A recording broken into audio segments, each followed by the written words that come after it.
This is Tiny Improvements. I'm Mike Bifulco. Learning is an infinite game. You can't win or lose. You can only keep playing. As a founder and a builder, you will regularly find yourself needing to quickly and efficiently learn new skills. I graduated from UConn in 2009 with dual engineering degrees, one in computer science and one in mechanical engineering. The first field of study was a no-brainer. Since my first days of high school, I loved writing code and building software. Studying mechanical engineering was more of a misguided whimsy.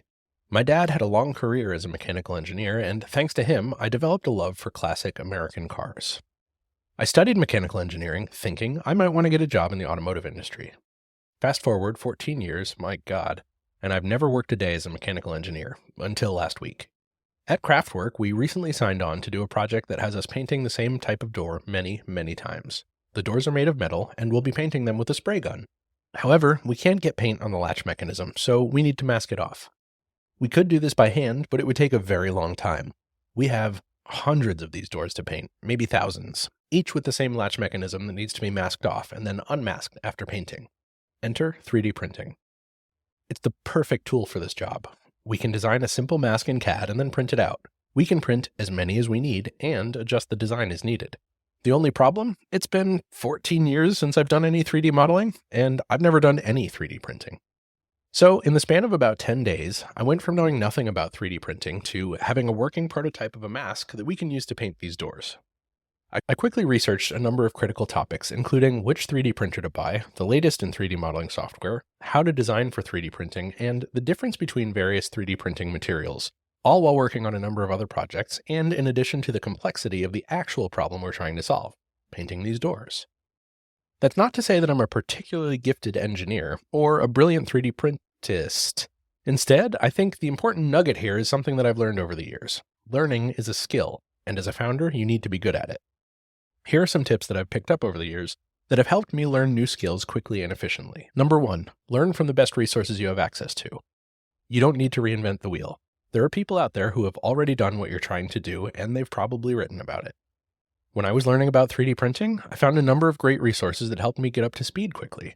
From previous passing interests in 3D printing, I knew of a few YouTube channels that ended up being super helpful. Thanks to my schooling, I also have a cadre of actual mechanical engineers who I can rely on for advice. Shout out to Sean, James, Andy, and Mike. Y'all are the true MVPs here. I also consulted my dad, who spent 40 plus years doing CAD and mechanical engineering. I read tech reviews, and I read the documentation for the 3D printer I ended up buying. My point is this: you don't need to go it alone. Find the best resources you have access to and learn from them. Number 2, learn by doing and act quickly. I'm a big believer in learning by doing. I've found that I learn best when I'm working on a project that I care about, and I'm learning skills that I need to complete that project. While researching for my project, there were many opportunities along the way to take what I was learning and use it to make progress on my project. I could have spent more time researching, but time spent researching is time spent not building. Number 3, learn from your mistakes. You're going to make a lot of mistakes, and every one you learn from makes your understanding of the world around you that much more accurate. I iterated on the design for a painting mask 5 times before I got it right. In 3D printing, that means I'd spend some time modeling the mask, then wait a few hours for it to print out. I'd then test it and see what worked and what didn't. Then I'd go back to the drawing board and make changes to the design, and repeat the whole process from the beginning. One thing that stuck out to me during this process is how similar modeling and printing are to debugging software. The main difference is that debugging software is virtually instant gratification. You can make a change and see the results pretty much immediately. With 3D printing, I'd have to wait literally hours to see the results of my changes. It requires more patience and a deliberate approach to getting things right. In the end, it's looking like this project is going to be a success. These 3D printed masks will do the trick for this project, and the skills and techniques I've learned will be useful for future projects, whether directly or indirectly. Perhaps most importantly, this was another mega deep dive into something new, and I'm better for it.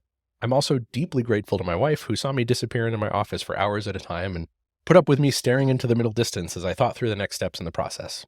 She's a saint. So, TLDR, learning is a skill, and as a founder, you need to be good at it.